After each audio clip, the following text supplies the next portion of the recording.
I'd like to call the meeting to order. I am Tanya Cook, chairperson of the Metropolitan Utilities District Board of Directors, and I'd like to welcome you all to the committee meetings this morning, April 5th, 2023. This meeting is being live streamed from the boardroom at the M.U.D headquarters building, which is located at 7350 World Communications Drive, and recording of this meeting will be uploaded to the M.U.D website after the meeting's conclusion. Safety briefing. I'd like to invite our safety manager, Shane Dawkin, to provide a briefing regarding protocol for all individuals in attendance at the board meeting today in the event of an emergency. Good morning. Shane Dawkin, Safety Manager. We are at M.U.D headquarters, located at 7350 World Communications Drive on the first floor in our M.U.D boardroom. Please observe there are two exits out of this room. The first exit is located at the door at the back of the room, which is likely the door that you made entrance into this room today. The second exit is located at the door to our right. If you proceed out the door to our right and head down the hallway, you'll find our closest fire extinguisher, first aid kit, AED, and stop the bleed kit in case of an emergency. With that in mind, can I get a show of hands for all individuals that are currently CPR and AED certified? That's great, thanks. If there were a medical emergency in this room for any reason today, the security staff at the front desk would contact 911 and then escort EMS services into this room to help resolve the issue. If there were a severe weather event, we would proceed out the door to my right and head down the hallway and shelter in place. If we needed to evacuate this room for any reason today, we would head out the door to the right, take two lefts, head through the side emergency exit door, head over to the first floor of the parking structure for accountability. And that concludes today's safety briefing. Thank you. Thank you. Roll call. Friend. Here. Sidzik. Here. McGowan. Here. Howard. Here. Kavanaugh. Here. Bagley. Here. Cook. Here. I would like to advise all those in attendance that a copy of the Open Meetings Act is available on the wall in the back of the boardroom. Construction and Operations, Senior Vice President and Chief Operating Officer Gina Langle will review the capital expenditures. Gina. Good morning, Gina Langle, Senior Vice President, Chief Operations Officer. Behind tab 5 is our capital expenditures letter. Of the 11 items, I'll be covering a total of 4 of them today. As you can see on the map that's showing up on the screens right now, we have 5 items in system improvements, and they are spread amongst all of the 5 different subdivisions. The first item I'd like to cover is under Buildings, Plant, and Equipment. It is item number 2 for $114,729. It's land acquisition at 53rd and Moss Road for a pump station. This can be found on page 2. The district has identified the need to provide a booster pump station to supply the future Lakewood West subdivision and future developments at approximately 53rd and Moss Road. If you look at the screen, you can see that this is located around Highway 370, and 48th Street turns into Moss Road.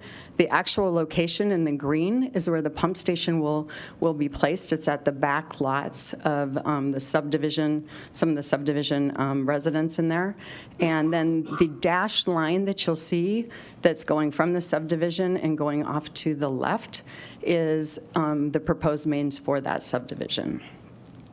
The expected water pressure in this subdivision is below what our pressure targets are due to the high elevation of this particular development. The booster pump station will be a small packaged above ground station. It will look similar to this. It has sound protection in it, so when this booster pump station is running, it'll be similar to what you would maybe hear with an air condensing unit in your home. The authorization that we bring forth today to you is for the land and easement purchase and consulting purchases to complete the site investigation and the preliminary planning for the booster pump site. The opinion of probable cost for the pump station is about $1.42 million. So additional phases of, with related water mains and pump station design and construction will be brought forth later. The overall preliminary cost for the mains and the pump station complete altogether will be about $5 million. Authorization given of this today will authorize the president to enter into a consultant agreement with JEO to provide the site survey, investigation, and plating coordination services. The next item is item number 3 for $167,000. It's rebuilding of a travel intake screen and trash rack cleaning at the Florence Water Treatment Plant, also found on page 3. The last time the screen was refurbished was over 6 years ago. With the recent flooding events and very low river conditions, these screens have had extensive wear. Up on the screen, Mr. Roberts, can you see it on your screen there? Because it's not on the other ones. It is showing up on there. Thank you. We got it. The screen, this is a picture of one of the screens that are in there. And at the very bottom of that screen, you'll be able to see a gear. And I think that Mr. Roberts is getting that. Thank you. Right in that area, you'll see that screen. So when I get to the next one, you'll see one of the issues that we're having. The traveling screen takes on numerous zebra mussels, which can make their way through the plant, and the zebra mussels can cause damage to the plant and also give us problems with water quality. And so this is what that same one will look like if we don't do something to be able to have some sort of a coating on it. So, and again, those zebra mussels, they make it difficult for our water treatment process, as well as they can cause damage to the equipment. To prevent the damage to the screens or other areas of the plant, the refurbished cost includes an anti-foulant coating to prohibit the zebra mussels from attaching to the screens. So this is one that has that coating on it. You can see there the gear that we had that we've shown before. That blue coating is an anti-foulant that doesn't allow those zebra mussels to be able to attach to it, and it allows us to and we've had good success with the other ones we've done. So currently, 3 out of the 4 screens have the coating, and it's helped significantly with this problem. Also, recently, the trash racks at the intakes were also inspected, and significant amounts of debris on the trash racks were restricting the flow in the intakes. This is a concern, especially during low river conditions, and may cause additional ice buildup and flow restrictions. And as you know, we've been in a drought, and so we have had some issues with the height of the river just recently. This debris can also make its way to the pumps and cause damage. So included in this request is hiring divers to clean and remove the debris from those trash racks. The final item I'd like to discuss today is item number 4 for $105,000. It's the replacement of isolation valves at the Cornhusker Pump Station. This is also on page 3. You may recall at the August 2022 board meeting, we got approval for funding for $555,000 to purchase a new underground pump station. The existing pump station is located south of Cornhusker, just west of Fort Crook Road. The pump station was installed in 1972, and since then the Cornhusker Road has been widened, making the pump station dangerously close to the curb. You probably recognize this picture before. We've shown it before, where that pump station is right there, that is right next to that road, so it is very difficult for our crews, and it's not safe for them in many occasions to be able to work on this pump station in this location. This also, when we have snow and salt, it's piled up on the lid, and rainwater goes and collects in this station, and it leads to significant structural and electrical damage. And I showed pictures of those back in the August meeting. So we are relocating this pump station right now in the bluish grayish color. That's where it is now. We are relocating it over to on the side to where the red is in that. So we've already started doing some of the work on this.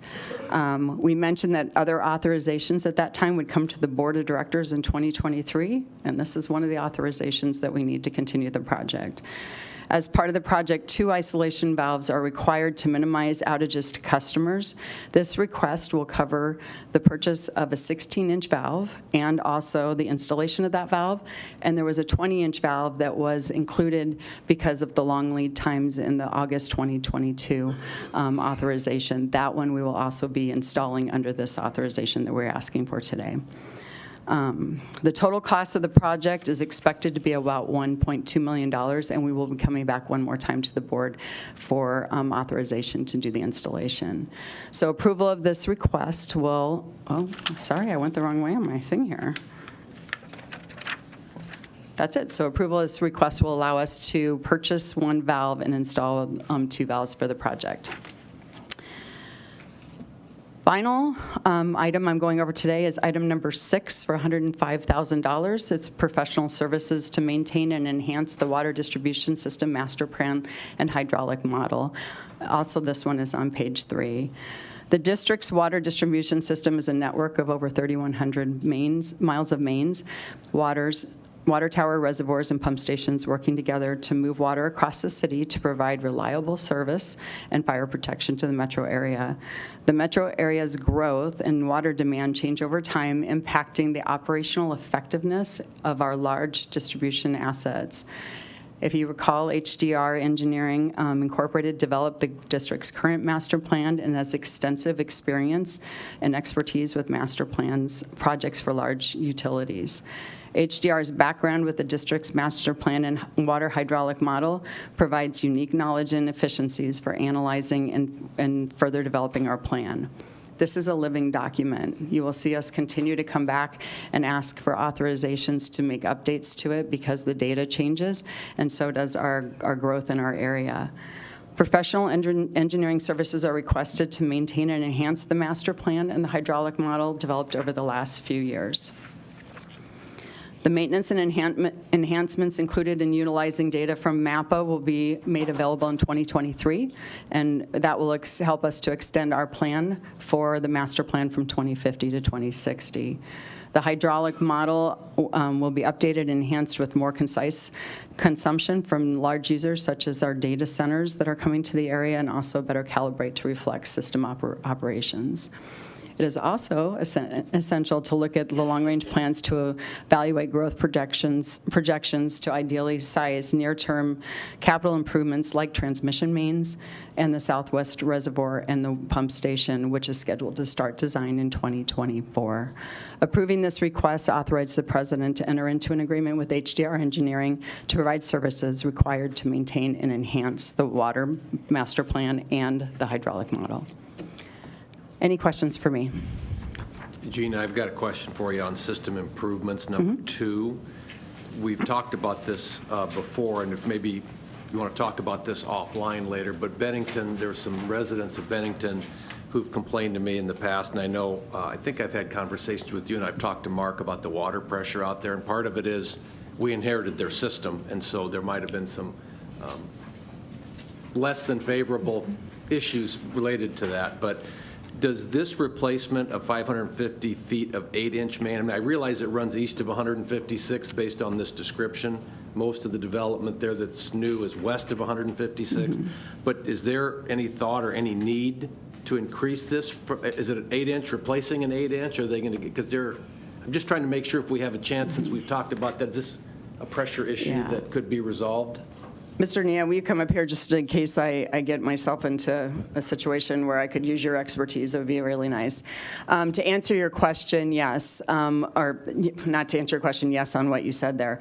This is a relocation portion of it. We do have several areas that we are looking at in Bennington to help those situations. There's an IR project that will be done this year, I believe, correct?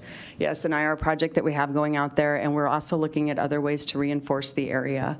They do have some of the pressure problems that they have may not be due to us. It may be due to the situation that they have within their interior plumbing. So we have sent field services out to look at the situation out there, and we continue to look at design opportunities to strengthen that system. We are committed to doing some of that this year, but I don't think it's a one-time. It's not a one project situation. Right. No, I get that. I just wanted to know if there was any thought. Are we replacing an 8-inch with an 8-inch? On this particular relocation, do you know the answer to that? Yeah, this would be size for size at this location, and the pressure issues that are at higher elevations to the north of this road project being done by Bennington, that's being addressed separately, and they're looking at the main sizing for that area. That will address those specific problems. Well, if I get called to one of their town council or city council meetings about pressure issues, I'll bring you guys with me so you can explain that. Absolutely. We would be happy to do that. Okay. Any other questions? No questions, but under item 3, under buildings, plants, and equipment, I want to give a special shout out to our man behind the curtain, Jay Roberts. I've never seen a picture of a zebra mussel before. Those nasty looking things, The visual aids really, at least speaking for myself, they add a lot to the presentation. So Thank you. Special thanks to the wizard behind the curtain, or behind the door here. We all thank him for an awful lot. He does an excellent job, so thank you for that. Just to follow up on that, I like this setup, seeing the podium over there and the screen right here. We can just see everything. I do too, Director McGowan, so thank you. Any other questions? Thank you. Director of Plant Engineering Stephanie Henn will review the acceptance of contracts and payment of final estimates. Good morning. Good morning. Stephanie Hand, Director of Plant Engineering. I will be addressing the finals letter this morning behind tab number 6. We have 2 finals this month, 1 water infrastructure project and 1 consulted service contract. Item A, our water IR project closes out our first contracted pipe bursting project that we began last year in 2022 with Murphy Pipeline. We do have more pipe bursting projects planned for 2023, both with Murphy and with another contractor. We've only done 1 project in 2022, but at this point, the costs do seem favorable to continue on with this type of installation. So we're going to keep on it and learn more in 2023. Item B is our consultant service contract with HDR. This closes out the project and our agreement with the City of Lincoln as they were investigating and explored an additional source of water. All of these costs are being reimbursed by the City of Lincoln. That's all I was going to touch on, unless there are any questions I can answer. Thank you. Thank you. Vice President of Procurement and Enterprise Services, John Zellers, will now review the bids on materials and contracts. Good morning. John Zellers, Vice President, Procurement and Enterprise Services. Bids on materials and contracts may be found under tab 7. There's several items that I plan to discuss this morning, and the first may be found on page 1. We accepted bids for the installation of a 36-inch water main in Giles Road from Carey Street, which is approximately 182nd to the west. Last November, Mr. Nia spoke to the board on the build-out plan consisting of 3 projects for water transmission mains fed from Platte West to serve southwest Sarpy County. This project is part of the plan, in which Mr. Nia will speak to under tab 8. The low bid is approximately 20% over the engineer's estimate. The bids received are at the high end of the range of bids received for similar projects over the last 6 months. Higher costs are associated with difficult lane conditions that include construction under the South Papillion Creek, wetland protection, and boring a 54-inch casing under a railroad track. The low bid from Roloff is recommended for approval. The next item is at the bottom of page 2. We are recommending the approval to purchase a mini excavator for water distribution. The board approved the purchase of 2 mini excavators in February through Kubota for construction. Kubota has agreed to extend the same pricing from the February purchase at $67,000. Water distribution requires the mini excavator to be outfitted with a 6-way backfill blade that is only offered through Kubota. That is the additional $584. The last 3 items may be found on page 3. We are recommending the approval to purchase 10 compact pickup trucks utilizing a state of Nebraska contract awarded to Husker Auto Group. Husker Auto Group has agreed to extend state pricing and currently have pickup trucks on order that meet district specifications. Upon order, delivery is expected to be around 90 days. Currently, the manufacturers have closed their 2023 ordering window and are transitioning to 2024 orders with deliveries in 2024.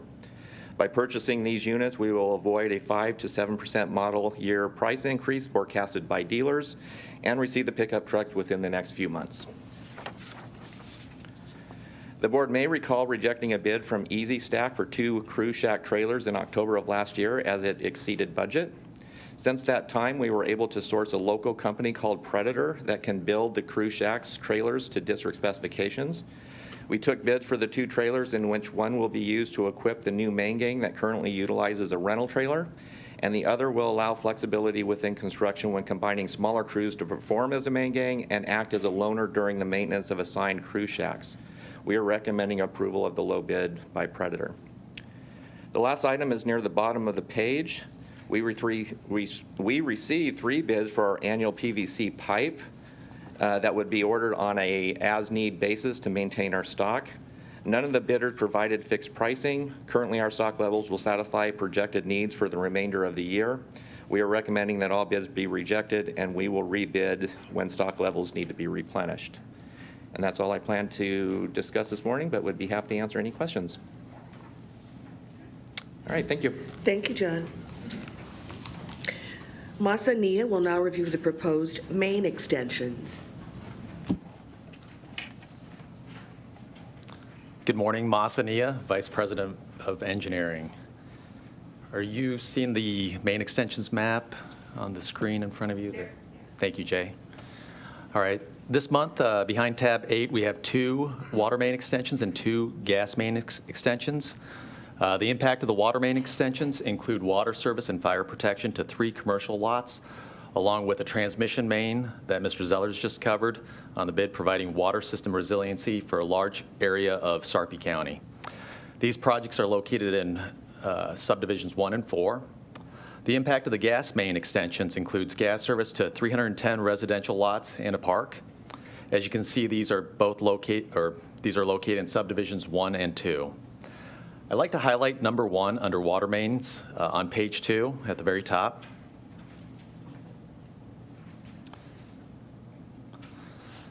So you've seen this map before. It's the 3 transmission main segments needed to complete the conveyance of water from Platte West Water Treatment Plant, labeled there in the blue, to the southwestern portion of Sarpy County.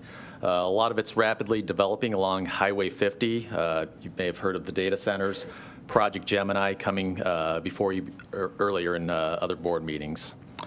The first segment that was approved in the November board meeting at 204th and Q, which is that blue line just to the southeast of the Platte West Water Treatment Plant. This transmission main coming to you today is the one at the bottom, the blue line segment along Giles Road near 184th Street. I would like to point out that there would be the 3rd transmission main segment near 204th and Harrison that'll be brought to you later this year. That's currently in design, and that's shown there as Master Plan P112. Now, Jay, if you can switch to the next map. This is zoomed into the Giles Road transmission main. A portion of this under WP 1493, and that's labeled to the west of the western portion of this main, was previously approved by the board in the April 2017 board meeting as part of the Garden Oaks subdivision, which is located north of Giles Road. That segment of transmission main was placed on hold soon after board approval because of the Sarpy County Road Improvement Project. They came to us with plans, and you may have heard of Connect Sarpy, which is a lot of road improvement work going on along 180th and 192nd between Giles and Highway 370. Since the Sarpy County Road Project has been designed and in construction over the last few years, this request is for reauthorization of WP 1493, as well as the installation of the mains to the east of 1493, labeled there as WP 1870. Now, this is a more complicated design and construction of the transmission main, given the creek crossing and railroad tracks. Mr. Zellers mentioned the 54-inch casing that's required under the railroad tracks, and just the traversing the creek and the contours dealing with that adds to the cost of this project. In addition to that, the new bridge that the county is building over the creek and railroad tracks, as you see that jogs to the south there, that's being constructed around the bridge. Engineering recommends we proceed with the extensions before other utilities occupy this right-of-way, and further development makes construction more costly and disruptive to the public. These transmission mains are essential for the reliable service to the rapidly growing areas of Sarpy County, and we request your approval. And with that, I'd be glad to take any questions. Don't see any. Thank you very much. Thank you. Mr. Nia. Vice President of Human Resources, Bonnie Savine, will now review employee wage and/or salary increases and ratifications. Good morning. Bonnie Savine, Vice President, Human Resources. I will begin by recapping employee counts for the end of March 2022 and 23. On March 31st, 2022, we had 824 regular full-time employees and 3 regular part-time for a total of 827. To end this March, we had 871 regular full-time and 3 regular part-time for a total of 874. We do also have 10 temporary part-time employees. 3 of those are temporary part-time employees as a classification. The other 7 are interns. And we are getting ready to onboard in early next month 19 summer employees, so that process for application has closed and those placements are beginning to be assigned. A review of jobs actively in various stages of the placement process is as follows. 8 jobs have a requisition routing through the job description review and requisition approval process. 12 jobs are now posted. 3 are internal only and 9 are external only. Of those external 9 jobs, 5 are intern jobs. And I think you might see those on the screen perhaps. There you go. We also have 4 jobs in the application review or interview stages. And we have 5 jobs that have 11 selected candidates. They are getting ready to onboard over the next 2 to 3 weeks. I was also asked to provide a brief update on a couple of jobs that we have in process. Our Vice President Accounting job, we have closed the opening on that. It was posted through a variety of both print and online outlets, and first round interviews have begun, and those will be concluded in the near future, and next steps will continue. We will have an update for you next month. And our manager DE&I, Diversity, Equity, and Inclusion position was also posted recently. That posting has closed. It was also communicated broadly in print and online ads covering a diverse list of recruiting platforms. And the applicants have been reviewed by the team that will conduct first round interviews, and those interviews will be scheduled in the near future. We'll have an update on that for you later as well. And if you could now turn to tab 9. You will find the wage and/or salary increases and ratifications letter. Human Resources is recommending the Board of Directors approve wage or salary increases for 15 employees this month. 7 OAC employees have been promoted through the normal posting process, and we have 8 employees promoted into SPA jobs, including 2 OAC employees that are being promoted up into an OAC role. Are there any questions on that letter or anything I've covered this morning? Bonnie, just a couple quick questions. The summer employees, you said 19 or so are coming on board. Through the application, do they actually get an interview? Does somebody interview them to select them, or is it just through the application process? It is just through the application process. So the intent is to provide them some work experience. So many of them don't have much work experience when they come on board. And so we do not interview them, but we do review their applications and assign them to a role. Are there applications we rejected, or did we take all 19 that applied? Oh, well, we have more than 19 applicants. We have 19 jobs that were requisitioned by the supervisors and budgeted.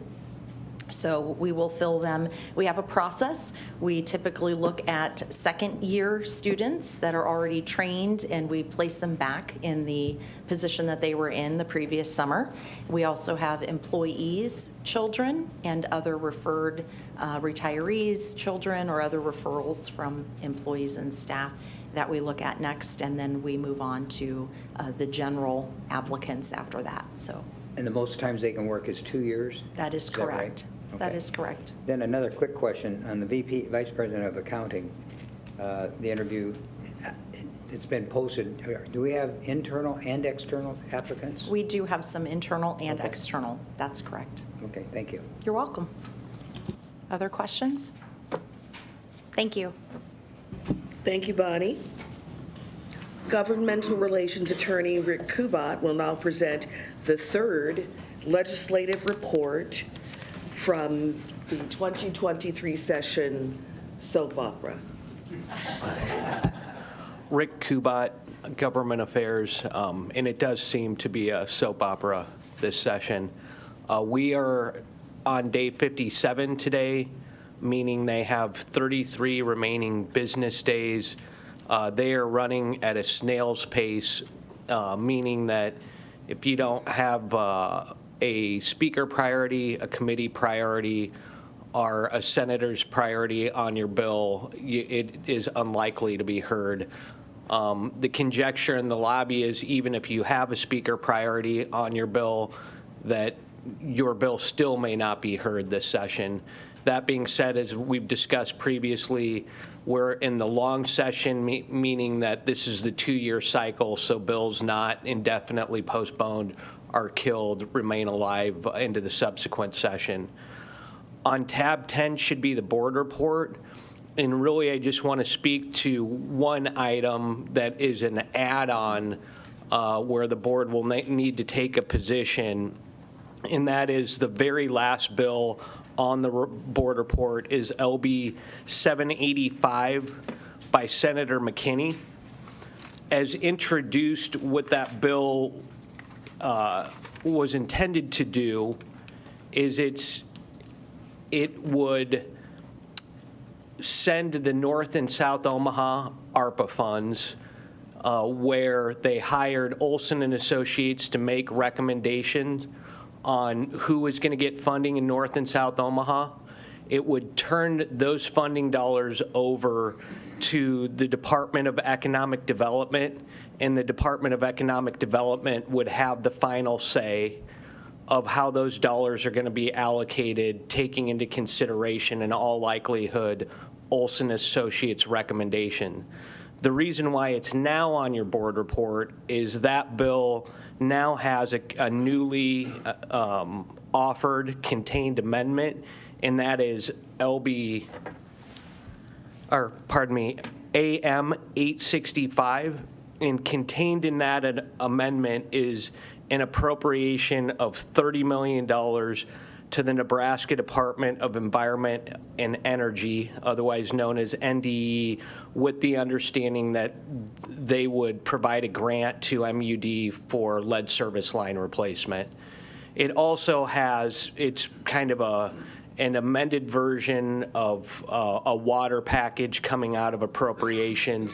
It has another allocation for the City of Lincoln's alternative water supply, as well as other funding that would be made available for what's known as reverse osmosis systems.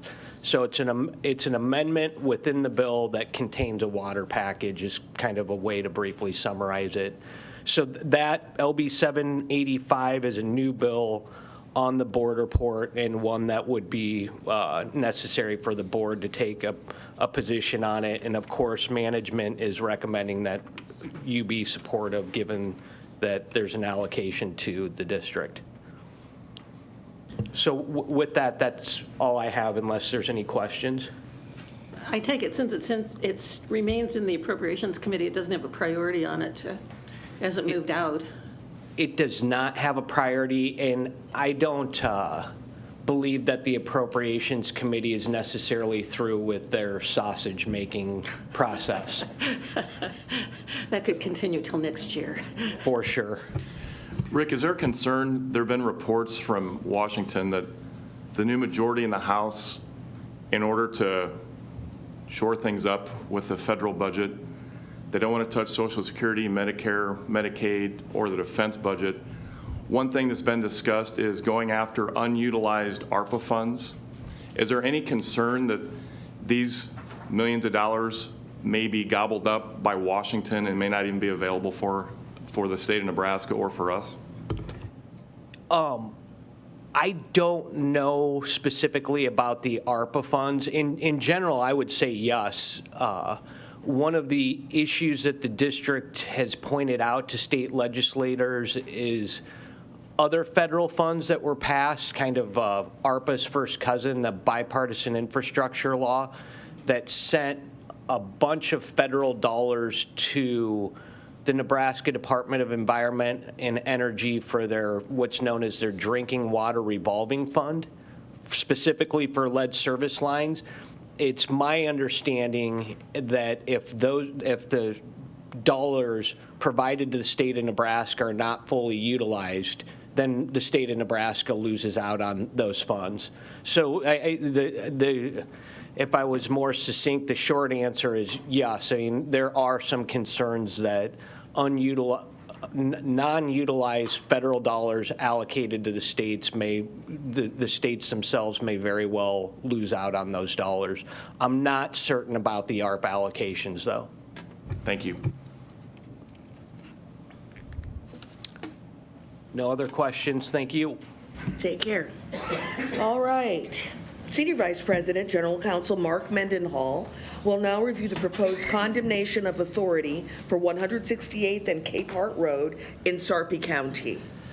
Good morning, Mark Mendenhall, Senior Vice President, General Counsel. Standing before you, I believe I have the next two agenda items. So behind tab 11, as Chairperson Cook indicated, this is a request seeking condemnation authority over certain property rights at approximately 168th and Cape Hart Road. There is a map. I'm not sure if Mr. Roberts can put that up just to help give you an idea. What we're talking about here is property rights to acquire fee interest in land, approximately 20 acres, which you will be able to see in a shaded orange that is denoted by the letter G down in the lower left corner.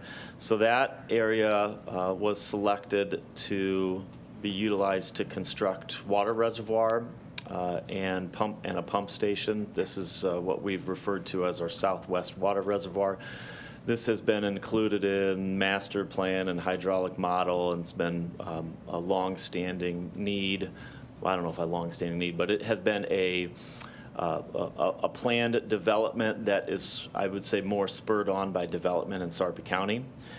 In addition, and so this is all essentially one family that owns these tracts. So there are additional easements needed from the owners. They are identified by the letters B, C, and F.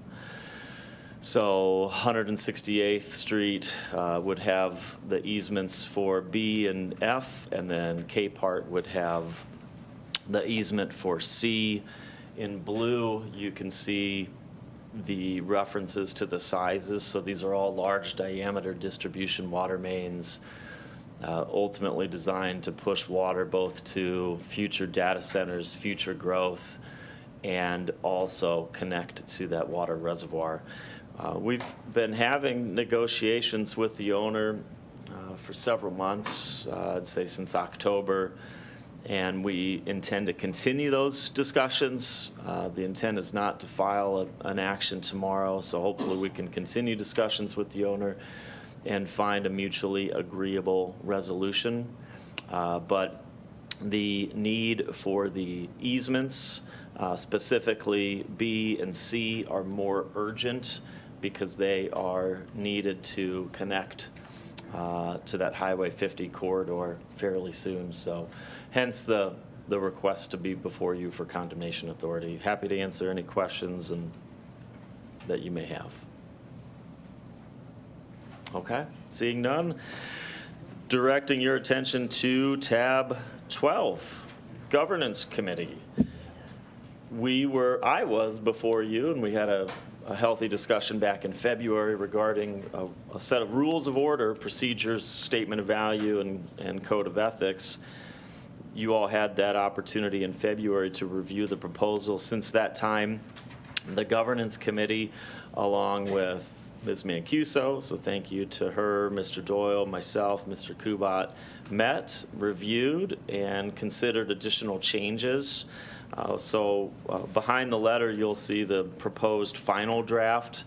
And I believe, I'm not quite sure who used the term living document. This would be a living document. So your vote today does not bind the board in 2050. This would be something that the board could review in the same manner. So we tried to incorporate it into our bylaws. So the same manner that the board would make a change to a bylaw, the board could make a change to these rules of order, procedure, statement of values, code of ethics.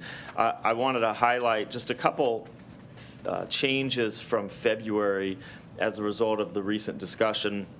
There was discussion regarding the possibility that questions could be limited. So a director could have a limited number of questions that they could pose, that maybe certain directors might not have that opportunity, and we wanted to ensure that all directors had opportunities to address. In addition, so you'll see that under number 1, director's opportunity to speak. So each, and I thought let's keep it fairly simple, each director shall be given an opportunity to speak to each agenda item. So you all would have the right, according to these rules of order, to speak to any agenda item.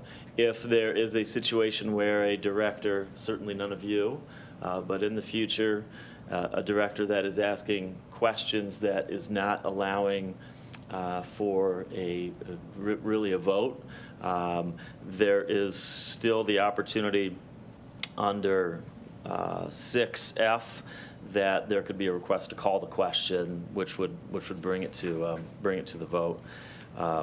The other change that I added was, and I mentioned this earlier, under the preamble, that the rules of order and procedure are incorporated into the bylaws.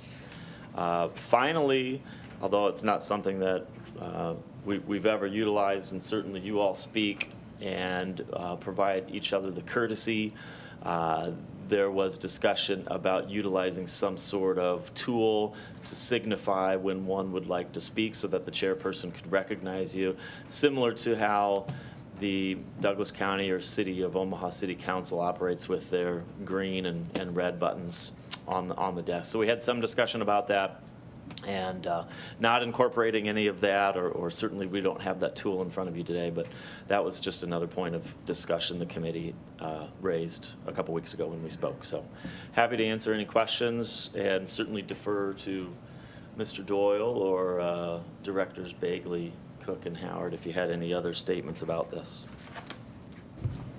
Mark, just a question of clarification. So when this motion gets offered and if it gets approved, do the bylaws then get incorporated into, I'm sorry, do the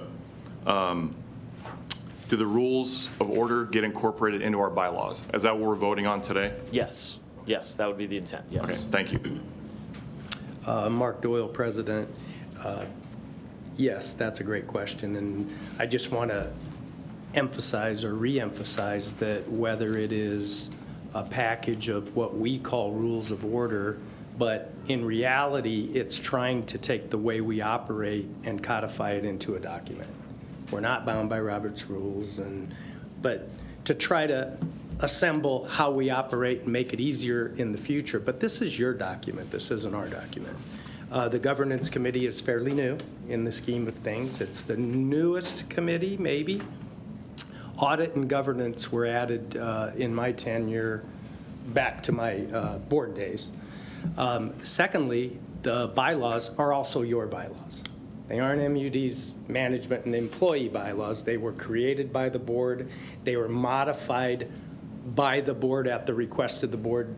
Director Begley, we made a modification about length of time serving on the board.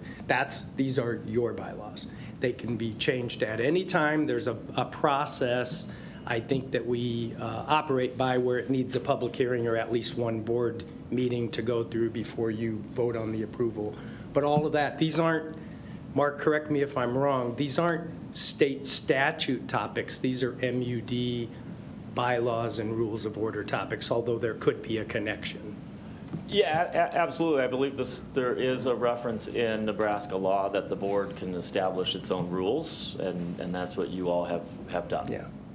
So thank you for your cooperation and your interest in this. I think we have fundamentally transformed the way we onboard a new board member. I hope Mr. Director Sidzik agrees, where we now have an orientation package and we have some things that you can refer to say, what is all this stuff that we go through each month? And even that is up to you, whether we let customers speak before and after an agenda item, whether we move them to the front.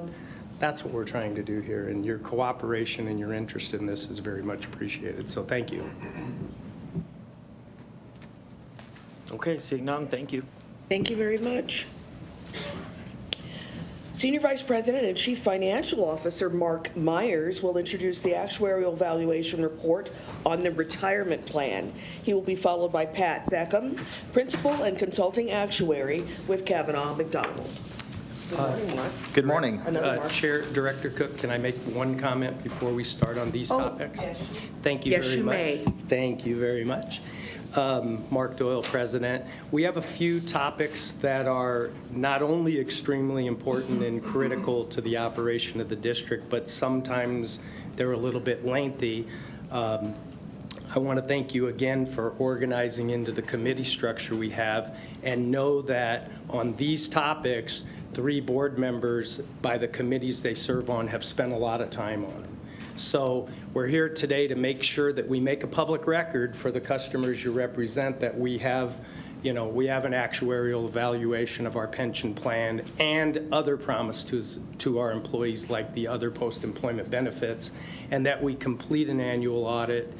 And Mark will also give a financial update, but I don't want this to be a session where we're just reading through things. So let's take that out of it, and I want to make sure we're hitting the mark on not only making a public record, but not extending it too far, but knowing that several board members have had their hands deep into all of these topics. So we're happy to have Pat back today. I think it's been a few years and has never been in this building, hard to believe. But with that, Mark, take it over, and thank you, Chair Cook, for letting me ramble. Thank you, Mark. Yes, Mark Myers, and I'm honored to be serving today as Senior Vice President and Chief Financial Officer. The first item on the agenda, I have 3 items to be presenting today. The first is behind tab 13, and this is related to the pension plan. You have a summary memo and 3 other documents, which include the actuarial valuation report as of January 1, 2023, the GASB statements 67 and 68 report, and then the summary of highlights that Pat will be presenting. The actuarial valuation report is a very comprehensive review of the district's pension plan and contains an excellent executive summary at the first of that report. This report contains 2 key pieces of information that we generally focus on. The first is the amount of the district's actuarially determined contribution needed to fund the plan, and then the actuarial funded ratio. Related to the first item, the district's actuarially determined contribution for 2023 has been calculated at $10.2 million.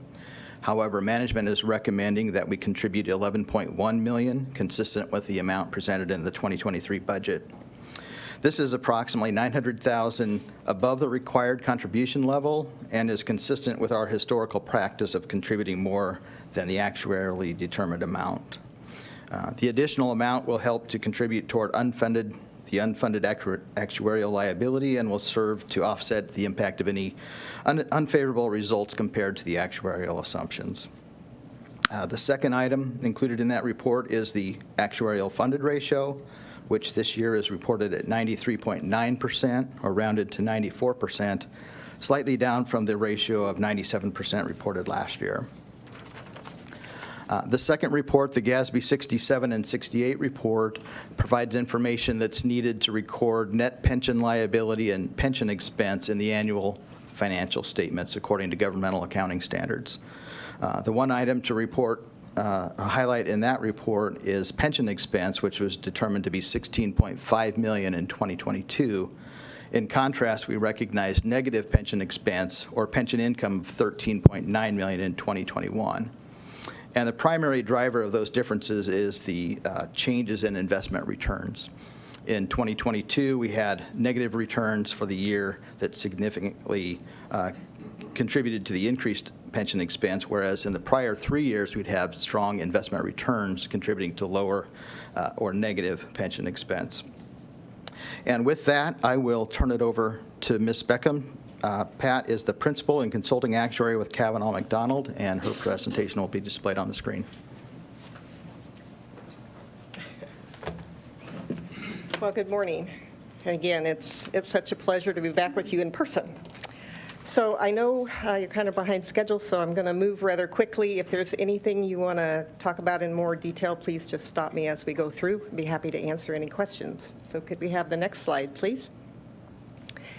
As Mark mentioned, we do the actuarial valuation each year. The key piece of information that comes out of that is the funded ratio, and probably more importantly, the contribution amount. We're trying to fund very long-term benefits while people are working, and we have a lot of variables that make that challenging. So we always like to look at what changed from the prior valuation. And you might remember in 2022, we were coming off 3 years of very strong investment returns. Life was looking pretty good. We were 97% funded, and there was a difference. Market value was higher than actuarial value. So 2023, the big news is really the investment return. On market value, that was a minus 17%, and it isn't just a 17% loss from the actuary standpoint, because we assume the return's going to be a plus 6.75. So we were almost 24% behind on how the assets grew over that 12-month period. We don't use pure market value in our calculations because market is historically up and down.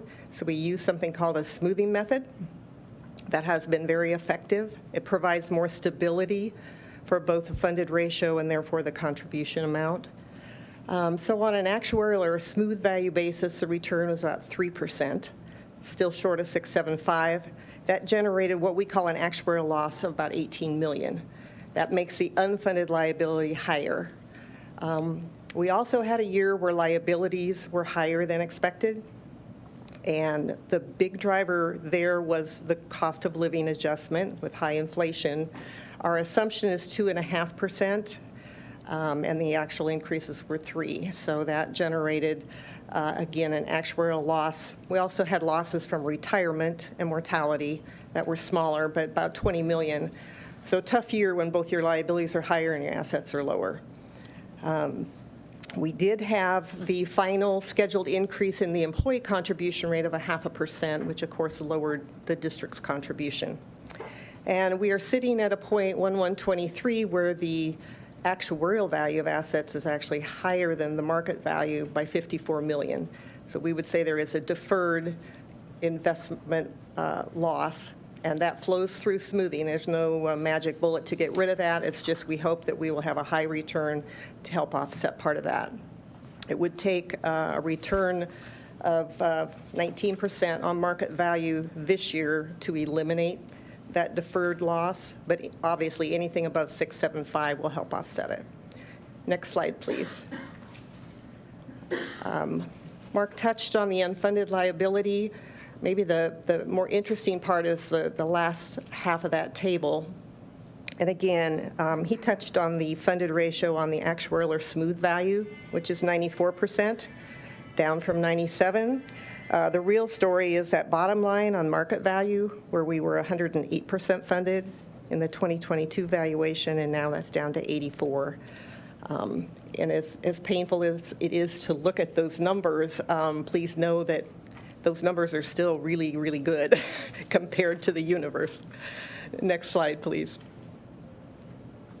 This is the contribution amount. Again, you see the second row there that the employee contribution rate is now 9%. It has been 8.5%, been phased in over a number of years. So we're at the ultimate rate.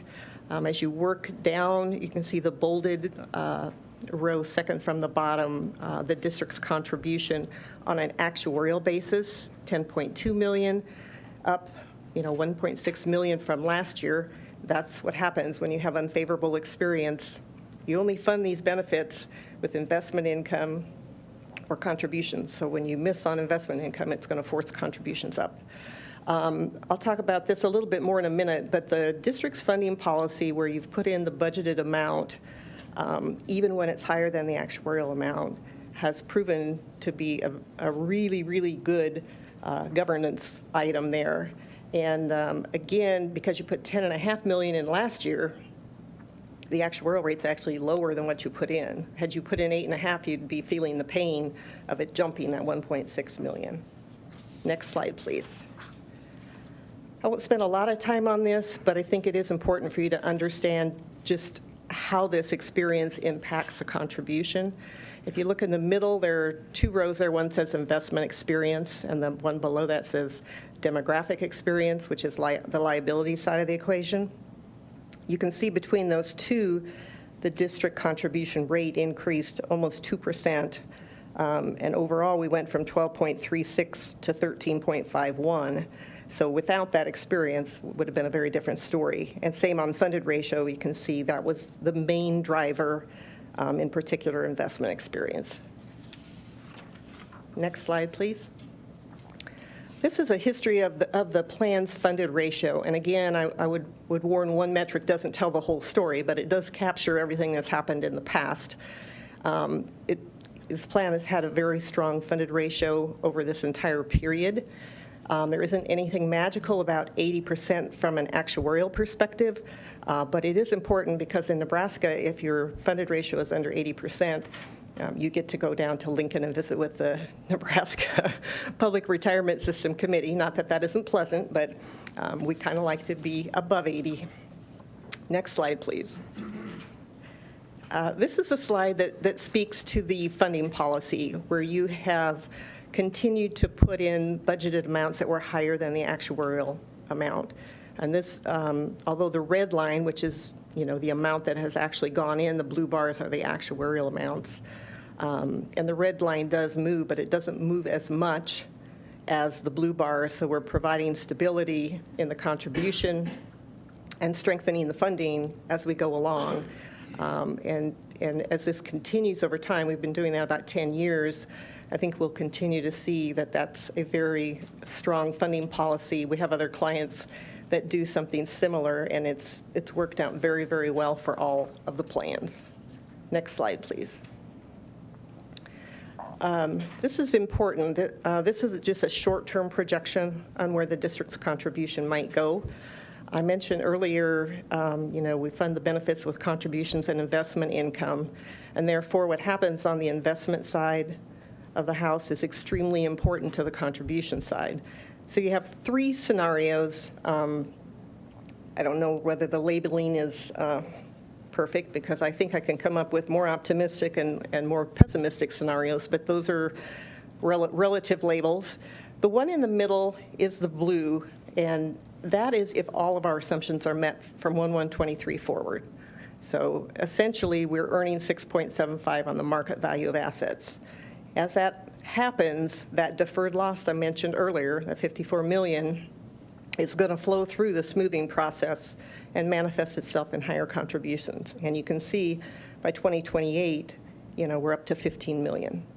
If we get a strong return, that's the green bars, that would be a return of 16.75 in 2023, and then we meet our assumptions. So just 1 year that's better, you can see the impact.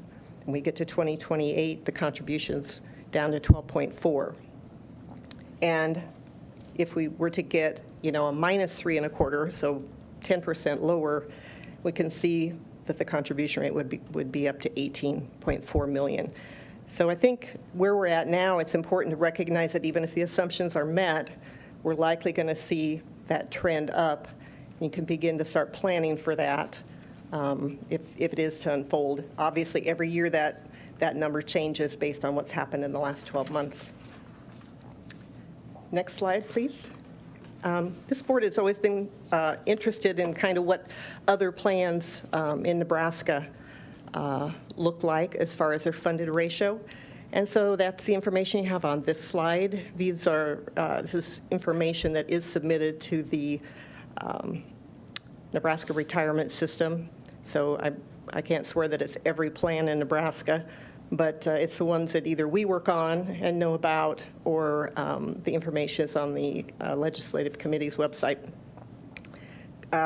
One comment with any kind of survey, the information is a little bit dated. So your information is as of 1/1/23. The rest of this is pretty much 2022 evaluations. You're ahead of the curve, as you are on many things. So I wanted to just mention a couple of things. The NASRA Public Funds Survey, which is large, about 130 large public plans, the median funded ratio there is about 77%. Again, that's dated, but you are well above your peers, whether it's other Nebraska plans or plans, across the entire United States. And that's given the fact that you have a lot of things going for you. Well, interestingly, you still have one benefit structure for all of your employees.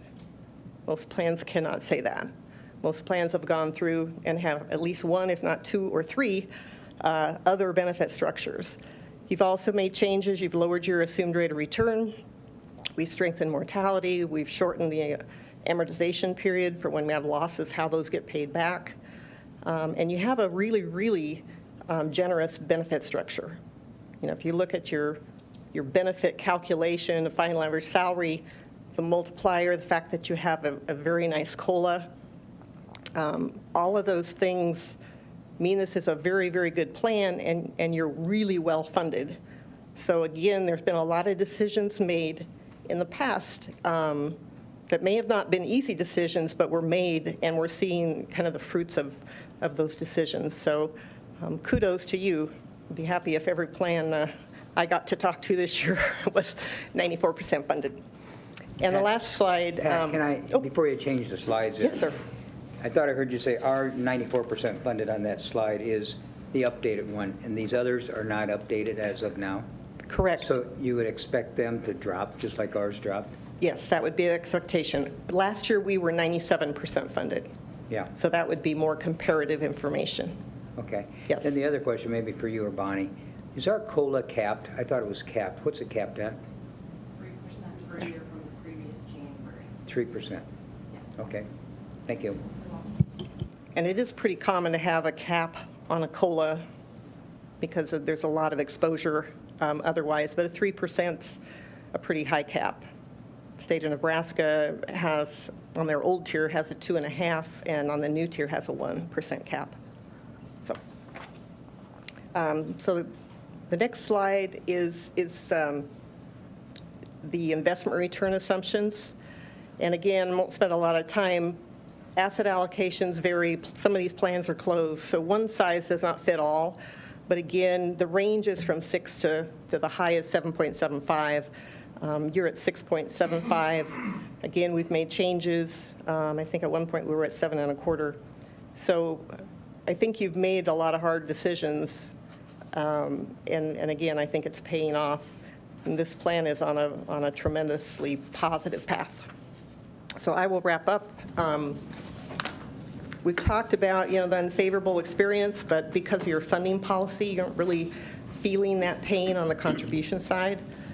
And the big challenge for you and probably every other plan in America is trying to manage the volatility in the markets and what that does to pension funding when, again, if you miss on investments, you have to make it up on contributions. So that's the difficulty. Your funding policy is taking some of that pain out by stabilizing that contribution rate, putting more in when you have favorable experience. Happy to answer any other questions you might have. Pat, I have one quick question. On the investment return assumptions, ours 6.75, and I see the others in there. What's your feeling or your firm's feeling? Is that still aggressive? Should we be trying to think down the road, try to lower it down to 6.5 or something like that? Or how do you feel? Are you comfortable with 6.75, or just give me how you feel on it? The short answer is yes, I'm still comfortable with 6.75. You'll remember we do an experience study every 4 years. The state of Nebraska requires that. And we do a deep dive into all the assumptions at that point in time so we can reevaluate. I believe the last information I saw from Vanguard Their short-term outlook was somewhat lower than 675, their longer-term outlook was a little bit higher. So I think we're still fine at this point. I'd like to make a couple comments about that also, Director McGowan, Mark Doyle, President. That's a great answer. I like the question. We're really comfortable with the continuing discussion about that funding ratio. I mean, our percentage. Yes, we want to lower it. I think we've done a good job of talking about it and lowering it very appropriately and methodically, just like a smoothing mechanism. Thanks to the committee for continuing that. I think we're in a great spot. If you go back to that graph and everybody was at 6.75, our funding percentage would even look better compared to others. I also want to compliment the committee for asking us to do a comparison to other pension plans locally. That's new. That's a result of your question. Thanks for doing that. We're not here to criticize. We're here just to make comparisons and why these assessments are important. I'd also like to say that if you look at where we're at in that historical perspective that Pat showed back to 2010, was it? I think so. We were hovering right above 80%, and we had no plan. Everything fundamentally changed in 11 and 12, and it's taken a long time. Part of that is recovering from changing our pension formula back when I was on the board and adding a 0.015 to the calculation. That was hard to recover from. So if you put that on top of not great performance, albeit we had great performance prior to 22, this is awesome. And this is not just a great thing for the employees, but it's great to have this transparency because the public would have to pick this up if it failed. And we're on a track where we can look the public in the eye and say, and Pat used the word generous, it is a generous benefit package. We're proud of it. Our employees deserve it, but we need to manage it appropriately, and I think we've done that. And it started in 11 and 12 with the CFO that came in, rolled her sleeves up, brought Joe in, and worked really hard with the board and brought recommendations to take more money to fund this. This is critically important. So your support on this, I want to look at all of you, is so much appreciated, but I also love the transparency. We're talking about a publicly funded pension along with our employee contributions, and I want to compliment our employees for understanding why we've had to notch up that employee contribution. So thank you.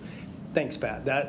This is really, in spite of the market, this has really been a good discussion, and it's a great year because we're going to have better years in the market, and this is, we're in a rock-solid position. So thank you. We better have better years of return, that's we for will. Sure. We will. You bring up something. My very first year in the board was in 2010. And I can remember looking at these reports and seeing in the low 80s and go, oh man, you know. Even then though, we were better than some of the other public ones. But as a board, we set our guidelines and our sights up and we said we want to get up there. We want to be in the mid to upper 90s or even 100%, somewhere in that area. And this board, really, we worked hard with the management and the finance team and everything to do some things to get there. And I can't remember our return. It's at 6.75 now. Was it at 8% or 7.25? Not quite. 7.25. Yeah. So That's a lot, though. I mean, that's a big each time we difference. lowered it a little bit, I know Joe Shepard would say to me, I'm like, that costs a lot of money, you know? And I said, yes, but I want to make sure we budget it. And contributing our budgeted amount versus the actuarial, that is the best thing we could ever do. Every time Joe would start the budget process, I'd call him and say, Joe, have a fat pencil. I want you to make sure you estimate the budget contribution for the actuarial to be high. I want it to be higher than the actuarial so that we can continue our policy. And you can see the results of that. It looks like it's done real well. And I think this board, myself and the rest of the board, take this very serious. This is one of the things that promises to the employees, one of the things that I'm proud of. When you talk to the city of Omaha, the firefighters or whatever, and you look them in the eye and say, we're 97 last year, 94% this year, that's still great. Something to be proud of, and I appreciate everybody's work on that. And I would add, we're also going to do a better, or we have been doing a better job of explaining how that COLA actually works to our employees. There has been some misunderstandings, and we know how it works, but it's not that easy to explain. So, And but it is a good. On that topic of excuse me, the COLAs, in comparison to the dozen or so other plans that were on the screen, how many other plans, Pat, I hate to put you on the spot, how many of those other plans have a COLA? Ours is capped at 3%, obviously. How many of those other plans have a COLA? Well, and some of them have a COLA, but it wouldn't be anywhere as comparable as your COLA. I'm thinking that the two Omaha plans, I know Police and Fire has, I think, a more modest COLA, a dollar amount of COLA. The Nebraska plans, as I mentioned, they do have COLAs, but the new tiers have a much lower maximum COLA. Lincoln Police and Fire has a COLA. It's very unusual. It's the same dollar amount for everybody. I'm not familiar with Douglas County, Central Nebraska, Ralston. I don't believe they have COLAs. OPPD, you guys might be more familiar than I am. I do not know. I don't think they do, Yeah, that actually. benefit structure. Omaha Schools does have a COLA. It's 1.5%. So again, I think I made that comment that, with your benefit structure, the 3% COLA is pretty solid when we look kind of around us. Can we look across the United States and find higher maximums? Yes, but 3% for a long time was sort of a status quo. I mean, that's where everybody wanted to be. But there are a number of statewide plans that do not have a guaranteed COLA every year. They may have ad hocs, but not guaranteed. And that has helped mitigate the inflation numbers that we've had for the last 18 months or so, that 3% that we have for our retirees. Yes, a lot of places, retirees are really clamoring for increases, ad hoc increases, because there is no automatic adjustment to their benefit. And I might mention, COLAs are extremely expensive, extremely. So that 3% COLA is worth a lot. And if we weren't managing it this way, that would always be at risk, and it's not. And that's very much appreciated, not just by our current employees, but of course by our retirees. And that should make us even more proud with a 3% COLA this year. We're still 94% funded. Right. So, that's really good. And on behalf of the employees, we're trying to keep our funded ratios up there and keep up with our promises.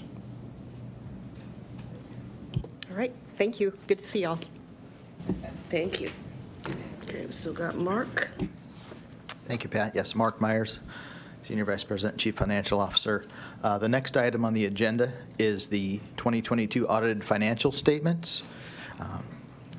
This can be found behind tab 14. In addition to the summary memo, you have a copy of the 2022 financial statements and supplemental schedules, and 2 letters from RSM directed to the board in accordance with your governance role as it relates to financial matters, and the management representation letter, which President Mark Doyle and I have signed acknowledging our responsibilities related to the audit engagement and presentation of the financial statements.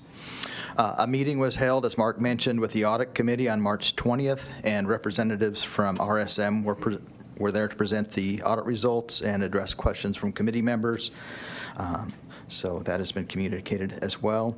And I'm pleased to report that RSM has expressed an unmodified or clean opinion of the audit, meaning that our financial statements present fairly the financial position of both the gas and water companies as of December 31, 2022. This is good news, and it's a credit to the entire accounting department and all of those who across the organization contribute to the accurate financial reporting for the district. In addition to that, I'd like to just point out 2 matters that are discussed in one of the letters from RSM. In the first letter, there's a section called Audit Adjustments and Uncorrected Misstatements. There are 2 items reported in that section. They include one that's related to the implementation of lease accounting, and one related to differences in assumptions utilized by RSM's actuaries and our actuary, Kavanaugh McDonald, when calculating net pension and OPEB liabilities. I just want to, I think it's important to note that those were intentional treatment of the accounting related to those matters, and were not items reported as a result of errors that were identified during the audit. And as it states in the letter, we believe those unadjusted amounts are not material to the financial statements, and RSM has agreed to that as well. The important thing to note is the clean audit opinion. So with that, I will turn it over to Robert Kreiser. He is the Audit Assurance Senior Manager with RSM, and also with us virtually today is Kevin Smith, the Audit Assurance Partner. Thanks, Mark. Yeah, as Mark said, I'm Robert Kreiser, Senior Manager, RSM, here in our Omaha office.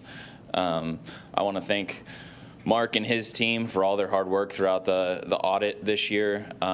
It's always great to work with them. They do a great job of getting us things timely, providing us everything, allowing the audit to go smoothly. As Mark said, we issued an unmodified or clean opinion in relation to our auditing under generally accepted auditing standards to ensure that the financial statements are in accordance with generally accepted accounting principles. We also audit under government auditing standards, where we do additional work around internal control and compliance, where we found no significant deficiencies, no material weaknesses for the district. Listed in the letter to those charged with governance is a list of management's estimates. We do additional work each year around those estimates and found that all were materially stated. You'll also see in that list the implementation of GASB Statement Number 87 leases, which the district implemented this year, and where we did additional work around that implementation as well as assumptions related to that implementation. And there were no, all the work related to that implementation was materially stated. In relation to that, you will see in that letter just the emphasis of matter paragraph just noting that because the district presents comparative financial statements, there was a restatement to 2021's net position because of the implementation of that statement. There were no audit adjustments. Mark already discussed both of the uncorrected misstatements. I'd be happy to answer any questions, but I just mirror what Mark had to say, that we agree that both of those items are not material to the financial statements of the district, and that there were no deficiencies related to those uncorrected misstatements. We did not consult with any other accountants, and RSM is, of course, independent of the district.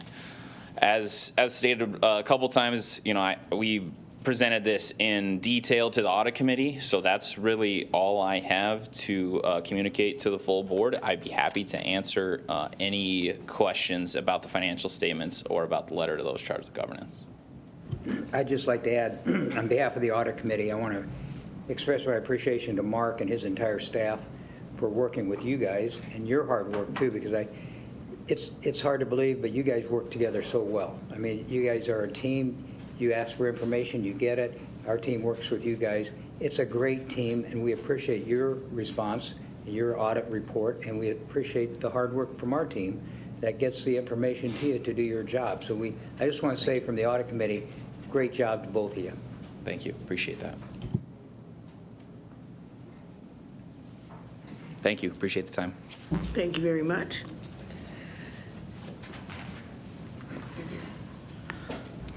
Okay, thank you. The last agenda item I have this morning is the full year results, recap of the 2022 financial results. Jay, if you can bring that up on the screen, please. And this is also behind tab A in your materials. Again, these results were also shared with the audit committee on March 20th, and the full year results were also reflected in the December 22 report on income and finance, which has been distributed to the board. So you have seen this information, so I'll keep my comments at a pretty high level here. Starting on slide 2 here, you can see the combined results for the water and gas summary, gas businesses. The district performed very well this year with revenue exceeding budget and prior year. You can see in the top left there, the combined net operating revenue for gas and water was $270.5 million. That's up $15.9 million or 6.2% compared to budget. And that's driven by higher volumes on both sides of the business, which you can see in that top right chart. Operating expenses and other in the lower left, those were $189.3 million combined. That's $30.2 million favorable to budget. And there are a couple of more significant items contributing to that variance. The first is depreciation expense, which was $11.8 million lower than budget. And that's primarily due to lower capital spending that we had planned in 2022. And then the second item is lower pension and OPEB expense, which has resulted in a $10.2 million reduction to expense this year. There are some other items as well contributing to that, but those explain the vast majority of the variance there. So that results in a net income that was significantly higher than budget. In 2022, we had a combined net income of $81.2 million, which was $46.1 million higher than the budgeted amount of $35.1. And just as a reminder, that $46.1 million, it does not directly, all of that does not directly impact the cash balances. This net income is based on the accrual basis of accounting, which includes some non-cash revenue and expense items. And on a cash basis, that variance would be around $9.9 million versus the $46.1. So taking a look at the cash balances on slide 3. Mark, can I stop you there on the net income there? Just quick question on that slide. On the operating expenses, 189 versus budget 219, $30 million reduction. Going into 2023, we've got a quarter behind us. Are we going to see more expenses now? Are capital expenditures going to be up? I know we're down because of COVID, and are we starting to pick up activity in our capital expenditures? And as they pick up, our O&M will pick up too. And the likelihood of seeing a $30 million reduction in O&M this year is less than last year? Yes. Capital spending typically starts off the year a little slower in the springtime, but I would expect that to pick up going forward into the spring and summer months.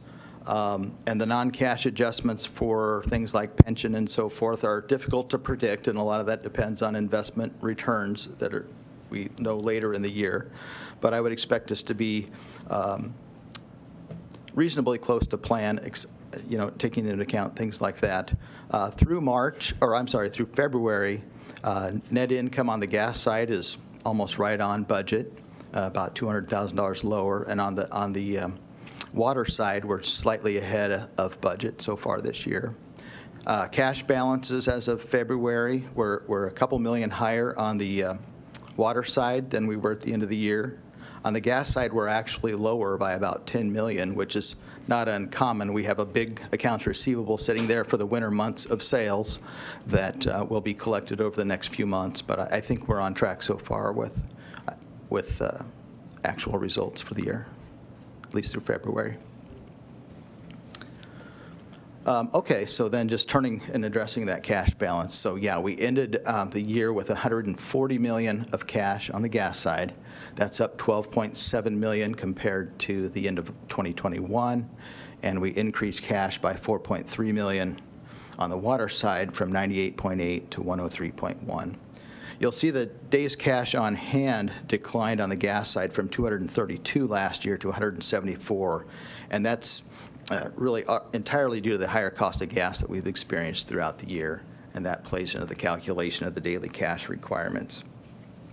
When I adjusted, I just adjusted to assume the same cost of gas as we had in 2021. That would have brought us to 258 days cash on hand, just as a comparison. That's the impact of that. And then turning to the last slide, just a few key measures that we monitor in terms of financial stability for the district. The debt service coverage numbers continue to exceed the debt coverage requirements for our bonds. The one item I'd point out there, you can see the gas number decreased from 26.6 times to 6.23, and that's due to the fact that we issued new bonds in 2022 for the gas business. We have the 2018 bonds and the 2022 bonds now. We discussed the pension funding ratio. That's at 94%. And we continue to contribute to the OPEB fund. In 2022, we contributed $11.3 million, which includes $6.1 million to the trust, and then $5.2 million on a pay-as-you-go basis for medical retiree claims.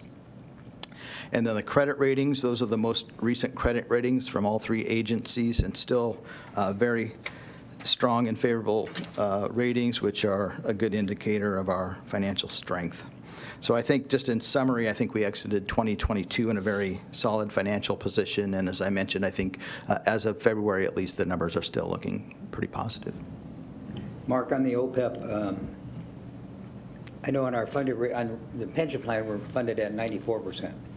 OPEP, we just started that in 2016, roughly. Right. And we're building that up. You can see the contribution. Do we know roughly what kind of percent funded we are? Are we 30, 40, 50%? Yeah, right. At the end of 2022, we had about $72 million funded in that trust, which is approximately 46%, just under 50% funded based on the OPEB liability compared to the market value of the assets. Mark Doyle, President. Thank you for the question. You took it. I wanted to ask it because I think the board should hear that. And again, to reemphasize, back in 2011, 2012, we had no plan and nothing, just pay as you go. And that puts a benefit at risk.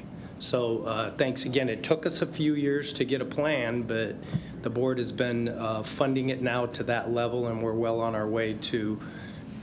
If it's a promise, we need to handle it appropriately, so thank you for that. We're moving our way up. Yes, and we're talking about retiree medical here mainly, and that's important. And, okay. Any other questions? Thank you.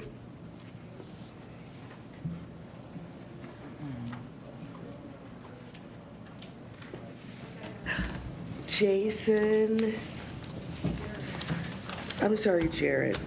I've been looking forward to seeing you since last month. Right. Now Director of Infrastructure Integrity, Jared Sfagera, and Senior Infrastructure Engineer Evan Martin will present the Infrastructure Replacement Program update. Jared. Thank you. Yeah, I'm Jared Sfagera, Director of Infrastructure Integrity. And today, Evan Martin and myself will be presenting the annual Infrastructure Replacement Update. Today, we'll be presenting using a story map rather than a traditional PowerPoint to better illustrate the program and to allow for a more dynamic presentation. This cover photo you see shows an M.U.D pipe bursting job that was finished in 2022 in a neighborhood near 84th and Blondo. I chose this photo to show the care that our construction crews put in to ensure the least impact to our ratepayers when we replace mains along their street. So that's an active construction project with water mains being replaced. I'll start today's presentation by reviewing the gas IR program with an overview of what we've achieved since 2008. When we started the gas IR program, we had over 560 miles of low pressure and cast iron gas mains. And today we have 134 miles remaining with a goal to replace 40 miles in 2023. So this map below shows the targeted gas mains as of 2008 versus today, with our 2023 IR projects highlighted in these orange polygons. So I'll just slide that back and forth just one more time. Show the progress we've made. 2022 proved difficult for the gas infrastructure replacement due to supply chain disruptions. These disruptions made it impossible to secure necessary surface materials, which impacted how much mileage we could replace. Fortunately, we are still on track to eliminate the targeted gas mains by 2027, with a large portion of our 2022 mileage carrying over into the next year and 2024. I'm sorry, my graph isn't showing there. There it is. So this graph shows our annual replacement rates, with the light blue bars being the actuals for past years and the dark blue being our future mileage goals. The dashed line that you see here is the cumulative system miles of the targeted mains over time. As we further dismantle the system, the miles over the last 3 years will be the most difficult, so we plan to slowly ramp down our mileage goals over that period. With the elimination of the low pressure and cast iron gas mains, the Distribution Integrity Management Committee will continue to evaluate and reevaluate future risks. Based on those evaluations, a recommendation will be brought to the board to decide next steps for the gas IR program. Moving on to the water IR program. Our system has grown considerably over the years, and pipe age is only a small influence on our renewal decisions. This map you see here shows the mains in service today that were installed prior to 1920. I'm not sure what this is going on here in the map. And now 1950, and then up to 1980, and and then the present-day system. So you can see just how much our system's grown over those years. And when we overlay last year's 597 water main failures, it becomes apparent that age is not the only driver. For this reason, we worked with a consultant to develop a comprehensive risk model combining age with 6 other factors to determine the likelihood of a main failing. We combine these 9 with 9 consequence of failure factors to determine a main's overall risk. Using the risk model, we are able to make informed renewal decisions and generate our future projects. This map here shows our 2023 planned water IR projects. Projects shown in gray are next year's pipe bursting projects. So you see one there, dotted around the map. And the ones with the red outlines are planned for our contract partners, further diversifying the methods available to us for replacement. In summary, for the Water IR program, we plan to further leverage condition assessment in combination with traditional replacement to best mitigate risk cost effectively.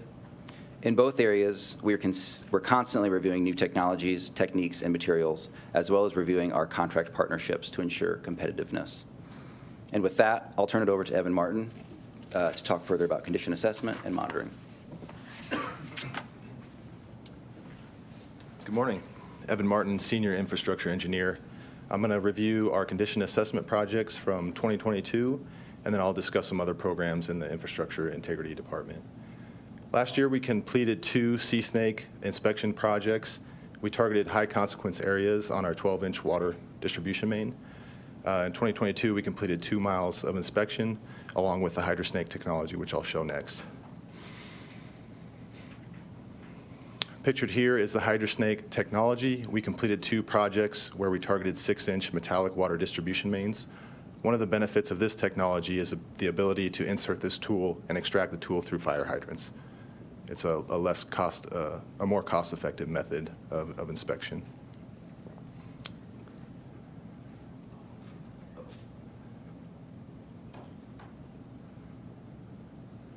Should I hit that, Jared?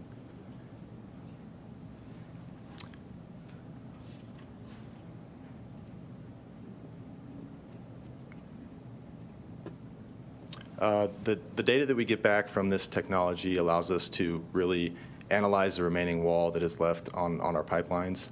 And we'll wait a second here for Jay to get this pulled up. It really gives us the ability to dig in and analyze the remaining wall and allows us to target repairs surgically on these pipelines instead of an entire pipeline replacement project. Thanks, Jay.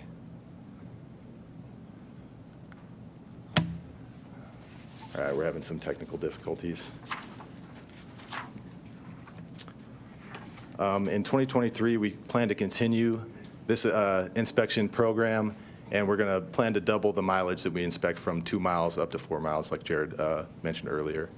In 2022, we also continued our concrete transmission main inspection program. This is a historical program that M.U.D has completed, but this year was different with the pipe diver technology. It's a free swimming tool that runs through our 54-inch concrete water transmission main that we inspected last year. We inspected 6.5 miles of concrete transmission main, and the data that we got back from that inspections allows us to analyze the wire breaks on those transmission mains, and again allows us to make surgical repairs to that pipeline. It allows us to mitigate the risk of potential future water main breaks on these pipelines. And that is pictured right there. That is the concrete transmission main inspection project where the tool was inserted near Field Club, and that's the new technology that we used last year. And if we scroll down, Really good pictures. They're really sharp. we'll see if Jay can get that back up. But again, in 2023, we plan to continue this program with additional inspections. The department continues to look at new technology. One example of this is the Nautilus inline leak detection system. It's a smart ball technology that we insert into pipelines. It's a free swimming smart ball. that listens for leaks and is able to detect leaks that we can then target repairs at a later time. Another new technology that we're exploring is the PCAT, non-invasive condition assessment technology. We basically introduce a pressure spike onto our pipelines. The data is collected and analyzed after the fact, and we're able to assess and determine high-risk segments of pipeline for a targeted replacement at a later time. I'll now give an update on the leak monitoring program.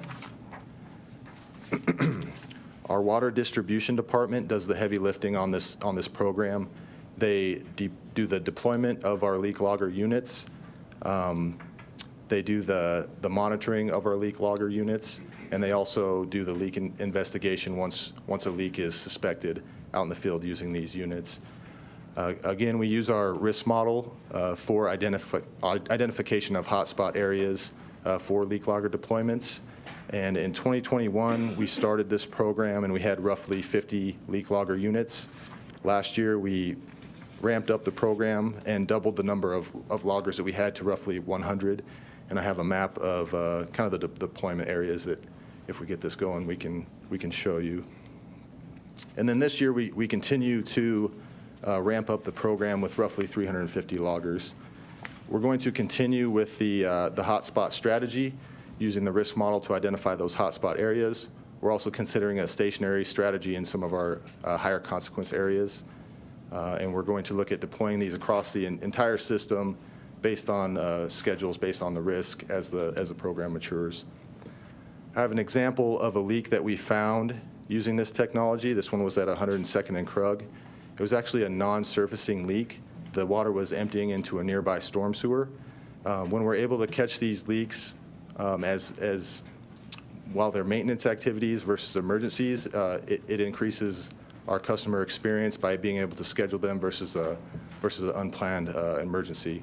It also increases the safety for our crews, being able to schedule these during daylight working hours. We also can reduce water loss on our system. The example of the leak that I have, if you can keep scrolling, Jay.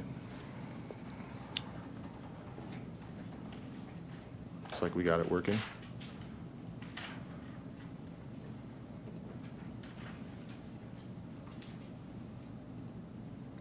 So here's the leak.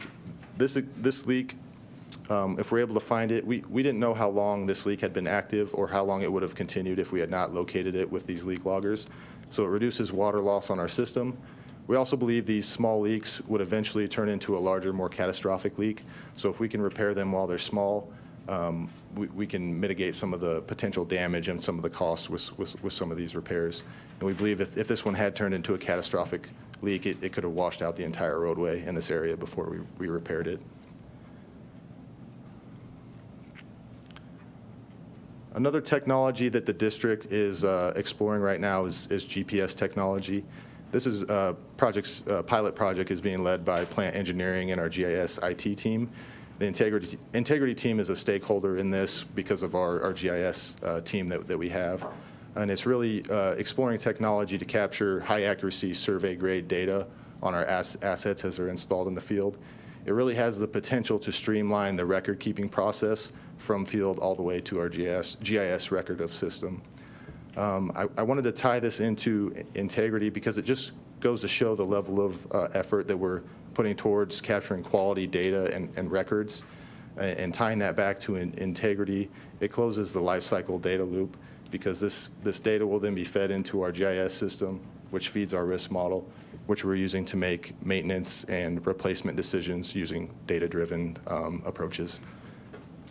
So with that, I'll open it up for any questions, and maybe I can scroll back and show some of these pictures here as well. I have a question. What is the free swimming thing that you talked about? Is it the one in the field club picture?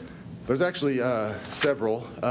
So the Pika Sea Snake is a free swimming tool that we used. So that was the very first one that I showed. This one, yes. I can scroll I have up. my paper here. Yep, so this one here is a free swimming tool.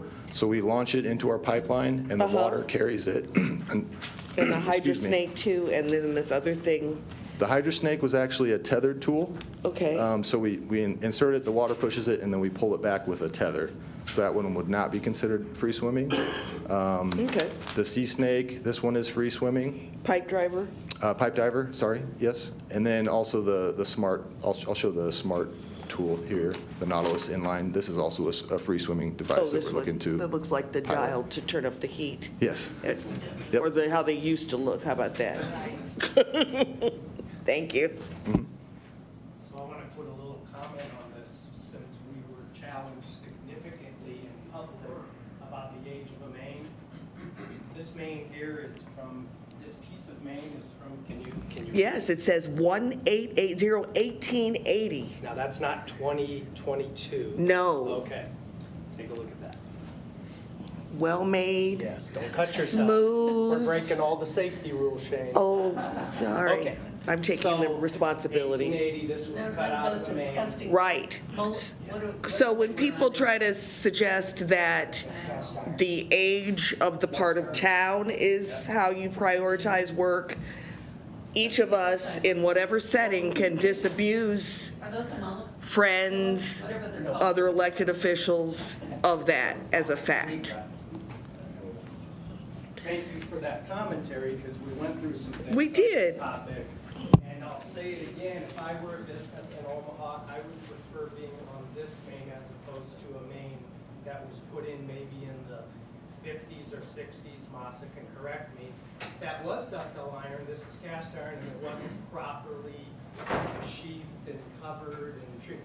Mains, we have a young water system. We're in Omaha, Nebraska.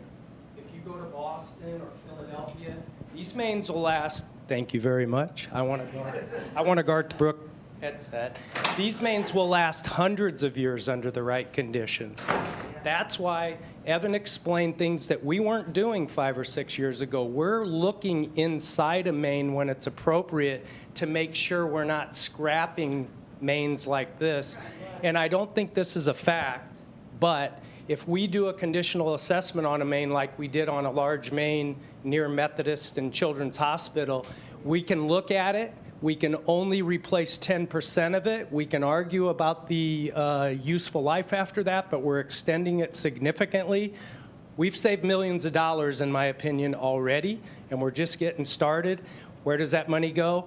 Toward the output of our risk assessment model, which, thank you very much, I was able to stand in front of the public and say, I'm not giving you our opinion, I'm giving you engineering developed software model with the best experts in the country telling you this is the path we're going. So thank you for the presentation. That's my little stamp on it. Thanks, Mark. My hands are dirty. Well, you've stressed in the past that it's not only age that affects replacement, the need to replace these, or the likelihood of a leak. Let me ask you this question. If we're in the position of digging up those mains along that proposed streetcar line, if they're in as good a condition as this is, I don't know the age when those were put in, obviously, but is there any potential for us salvaging any of those old lines that are still useful? Well, I'm going to give you my answer, and anyone can correct me. Because of a streetcar and because of the rules and regulations that are developed by the Streetcar Authority, those mains have to be moved out of that corridor. Can't run a streetcar on top of these water mains, so they need to be moved. We've capped our liability at a certain dollar amount. Right. Likely it'll be much more than that, but as far as, I don't think there's any salvage. They'll just stay in the ground. We abandon them in place. I'm pretty sure we shoot something in them to structurally keep their integrity, but So you no, don't- you that don't- was the debate. You don't anticipate an actual relocation? Not an actual relocation. They will be abandoned in place. Jared, Lifeline? Oh, do you have it? Here, okay. Yeah, Jared Figueroa, Director of Infrastructure Integrity. No, they'll be replaced probably along a different corridor, Mark, and yeah, the existing infrastructure would be effectively sealed and abandoned in place. Yeah. But just to clarify, replacement means relocation? Or does it mean? Installing new mains in a different spot. That would be relocation. Outside of I the, think. yeah, that would be relocation, yeah, but we're not relocating the existing, they just stay where they're at, we're installing new. As you say, abandoning the old lines. Yes, yeah. Okay, that helps to give me a better idea of how this will proceed, how And this it's a will. bigger, even that with our risk assessment, there is infrastructure to the south of where the new mains will be that we're able to make some enhancements. That's why some of this relocation money that we're committing is appropriate. We're able to fix some things because we're, fair enough, I mean, it was a big topic. When you abandon in place, do you fill the pipeline with water, concrete, or anything? I might have to phone a friend on this one, but I believe It's filled with something. A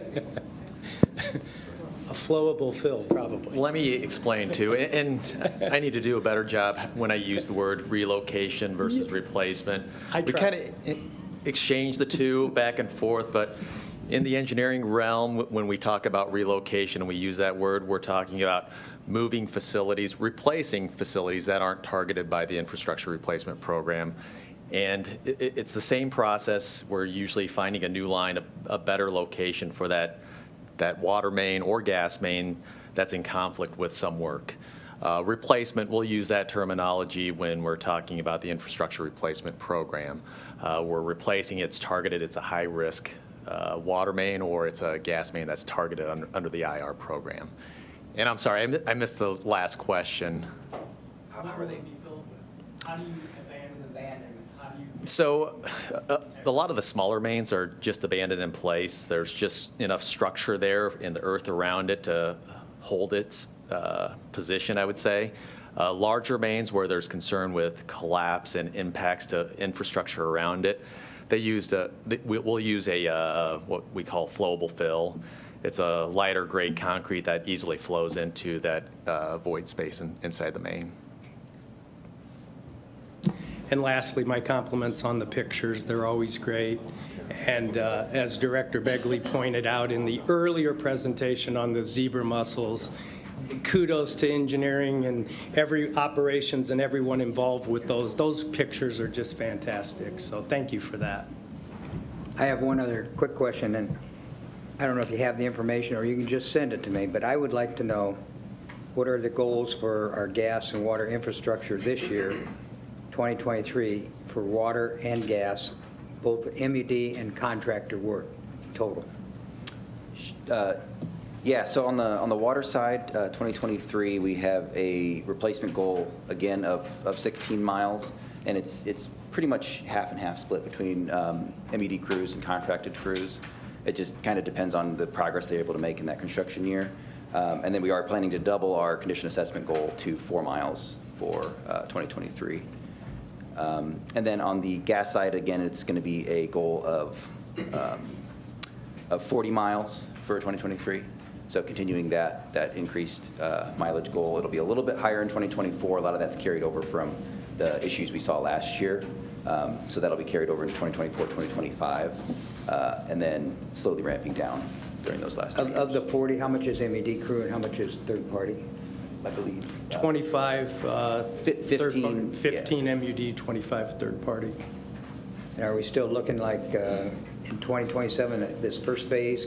We'll never be done with infrastructure review, but the first phase will be done in 2027? Correct, yep. We're still targeting 2027 to have all of the low pressure and cast iron gas mains replaced. And as Jared said in the presentation, the last miles are the most difficult, and this is not easy work, and it's highly sensitive when you're disconnecting low pressure from high pressure. And the gas infrastructure replacement funds now move toward critically important things like making sure that moving meters outside, and there's all kinds of things that are in queue, and making sure our reg stations are above ground. But we'll be as transparent as we can on how those funds are used.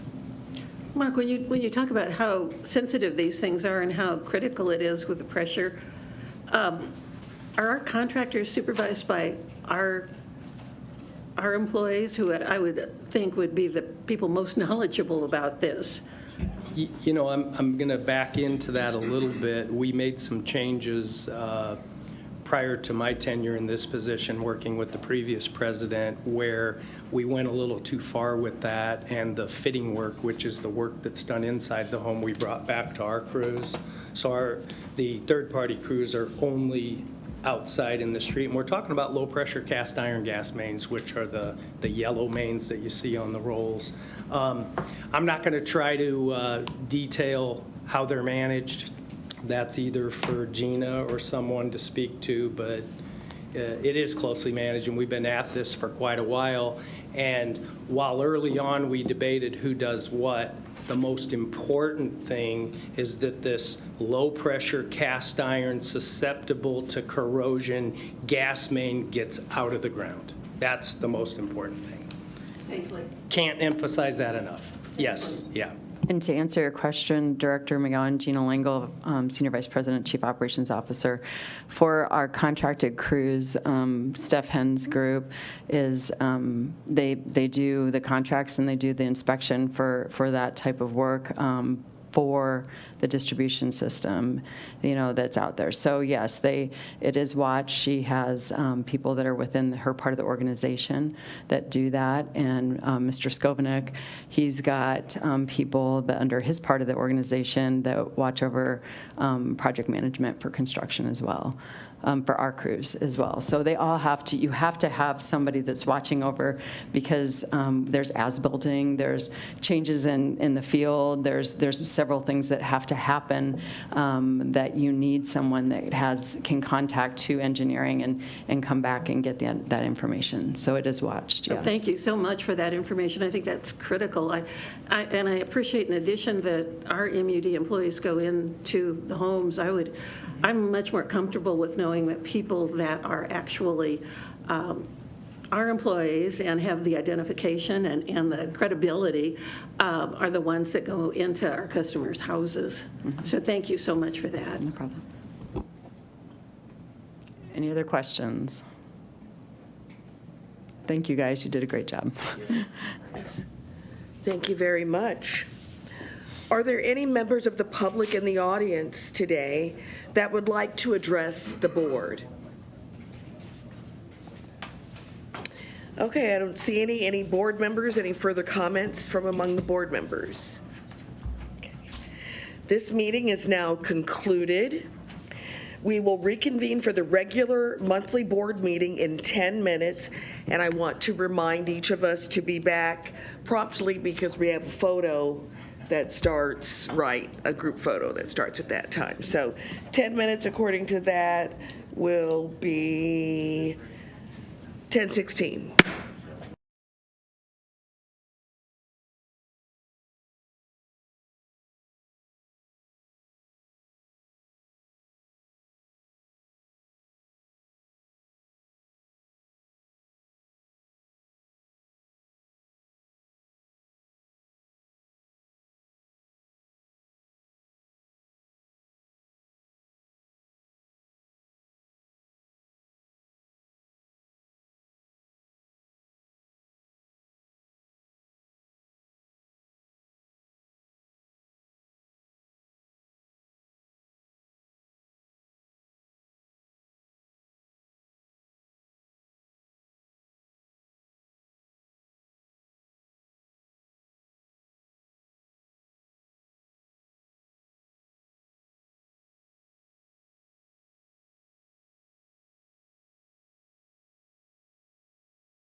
It is now 10:21. I'd like to call the meeting to order. I'm Tanya Cook, Chairperson of the Metropolitan Utilities District Board of Directors, and I'd like to welcome you all to the regular monthly board meeting this morning, April 5th, 2023. This meeting is being live streamed from the boardroom at the M.U.D headquarters building, located at 7350 World Communications Drive, and recording of this meeting will be uploaded to the M.U.D website after the meeting's conclusion. Roll call. Friend. Here. Sidzik. Here. McGowan. Here. Howard. Here. Kavanaugh. Here. Bagley. Here. Cook. Here. I would like to advise all those in attendance that a copy of the Open Meetings Act is available on the wall in the back of the boardroom. And now for those who wish to participate, we will recite the Pledge of Allegiance. I pledge allegiance to the flag of the United States of America and to the republic for which it stands, one nation, under God, indivisible, with liberty and justice for all. Approval of the minutes for the committee meetings and regular board meeting for March 1, 2023. Do we have a motion? I move for both approval. Second. Discussion? Roll call. Friend. Yes. Sidzik. Yes. McGowan. Yes. Howard. Yes. Kavanaugh. Yes. Bagley. Yes. Cook. Yes. Capital expenditures, Director Friend. Thank you. Capital expenditures, item number 5, discussed in committee. I move approval as outlined in the memo from Gina Langle dated March 31. Second. Discussion? Roll call. Friend. Yes. Sidzik. Yes. McGowan. Yes. Howard. Yes. Kavanaugh. Yes. Bagley. Yes. Cook. Yes. Acceptance of contracts and payment of final estimates, Director Friend. Thank you. Also discussed in committee. I move approval as outlined in the memo from Stephanie Henn dated March 24th. Second. Discussion? Roll call. Friend. Yes. Sidzik. Yes. McGowan. Yes. Howard. Yes. Kavanaugh. Yes. Bagley. Yes. Cook. Yes. Bids on materials and contracts, Director Friend. Thank you. Also, this item was discussed in committee. I move approval as outlined in the memo from Sherry Meisinger dated March 24th. Second. Discussion? Roll call. Friend. Yes. Sidzik. Yes. McGowan. Yes. Howard. Yes. Kavanaugh. Yes. Bagley. Yes. Cook. Yes. Main extensions? Thank you. Item number 8. This was also discussed in committee. I move approval as outlined in the memo from Masa Nia dated March 27th. Second. Discussion? Roll call. Friend. Yes. Sidzik. Yes. McGowan. Yes. Howard. Yes. Kavanaugh. Yes. Bagley. Yes. Cook. Yes. Wage and/or salary increases and ratifications, Director Begley. Thanks, Madam Chair. I move that we approve the wage and/or salary increases and ratifications as discussed in committee and outlined in Bonnie Savine's memo dated March 23rd, 2023. Second. Any discussion? Roll call. Friend. Yes. Sidzik. Yes. McGowan. Yes. Howard. Yes. Kavanaugh. Yes. Bagley. Yes. Cook. Yes. Third legislative report for 2023. I move for approval of this legislative report because there's been one additional bill added at the end, LB 785, which M.U.D has taken a support position. So I move for approval. Second. Discussion. Roll call. Friend. Yes. Sidzik. Yes. McGowan. Yes. Howard. Yes. Kavanaugh. Yes. Bagley. Yes. Cook. Yes. Condemnation of authority for 168th and Capehart Road in Sarpy County. Director Kavanaugh. Item 11, management is seeking approval for the potential for condemnation authority. This was discussed in committee, and I move for approval. Second. Discussion. Roll call. Friend. Yes. Sidzik. Yes. McGowan. Yes. Howard. Yes. Kavanaugh. Yes. Bagley. Yes. Cook. Cook. Yes. Rules of Order and Procedure, Director Begley. I move that we approve of the rules of order and procedure that were discussed in committee and were presented by Mr. Mendenhall this morning, and that we've had numerous discussions on this year and going back a number of years. Yes. Second. Discussion? I just want to thank Mary Mancuso for all the great work she's done once again, Yes. going back a number of years on this. Thank you, Mary. Yes, thank you. Yay. All right, roll call. Friend. Yes. Sidzik. Yes. McGowan. Yes. Howard. Yes. Kavanaugh. Yes. Bagley. Yes. Cook. Yes. Actuarial Valuation Report on the Retirement Plan, Director Howard. Thank you. I would like to request that the actuarial valuation report on the retirement plan and the Gatsby 67 and 68 report be placed on file. I would also like to make a motion to approve. Hit play. The one time. I know. Do you want me to read that again? Why not for the Yes, people? go ahead. I would like to, thank you. I'd like to request that the actuarial valuation report on the retirement plan and the Gatsby 67-68 report be placed on file. In addition, I would also like to make a motion to approve the contribution of the pension plan consistent with management's recommendation as presented by Mr. Myers in the committee meetings. Second. Thank you. Any discussion? Roll call. Friend. Yes. Sidzik. Yes. McGowan. Yes. Howard. Yes. Kavanaugh. Yes. Bagley. Yes. Cook. Yes.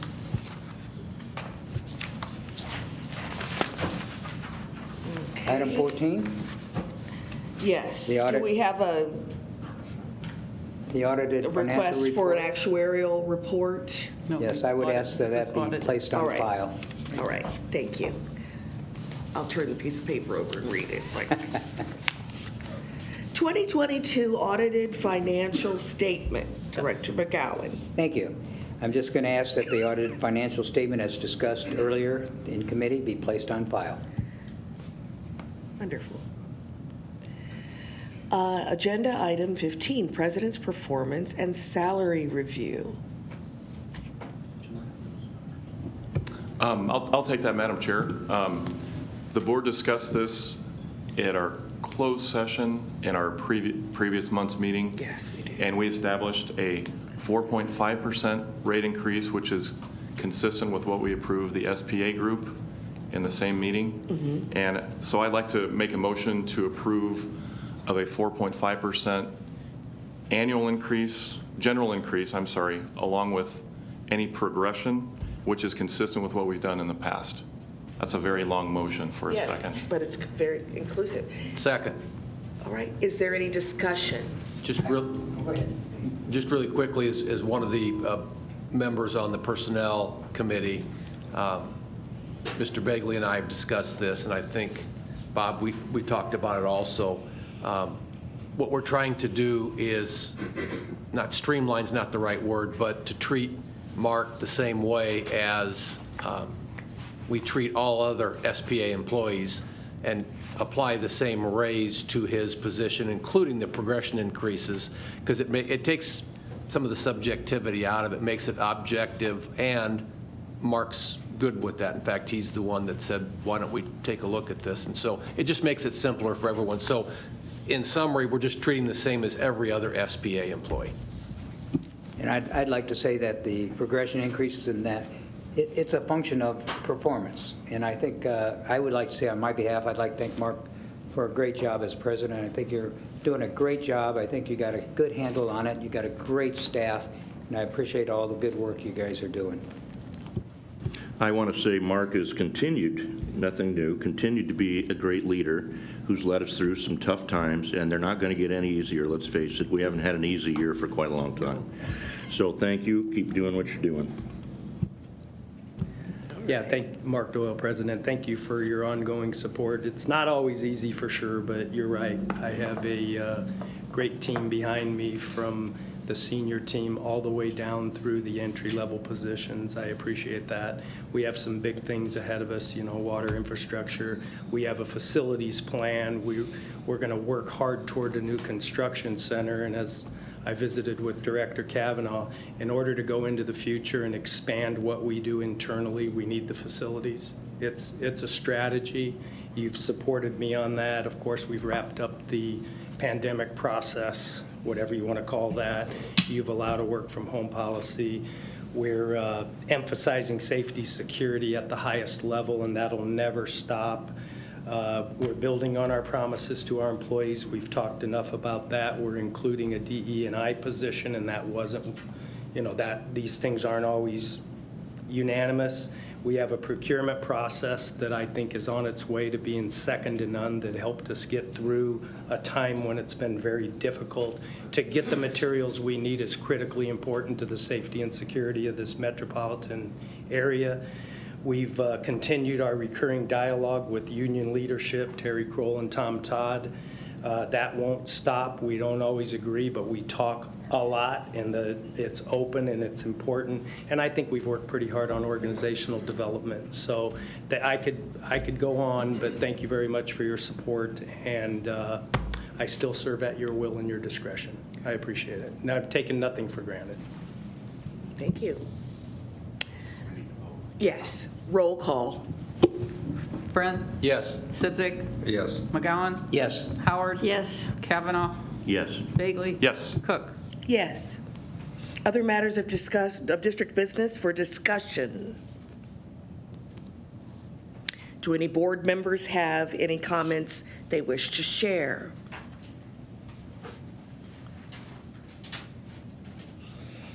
Okay, are there any members of the public present who would like to address the board? All right. That concludes the regular board agenda items. The board will now go into closed session for the purpose of discussing litigation, personnel, and real estate. Do I have a motion to go into closed session? So moved. Second. Discussion. Roll call. Friend. Yes. Sidzik. Yes. McGowan. Yes. Howard. Yes. Kavanaugh. Yes. Bagley. Yes. Cook. Yes. I'd like to ask all attendees other than board members or designated staff members, please leave by the doors at the rear of the boardroom. Sneaking behind you, Mary.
All right, do we have a motion to return to open session? So moved. Second.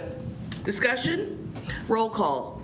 Friend, Yes. Sidzik, Yes. McGowan. Yes. Howard. Yes. Kavanaugh.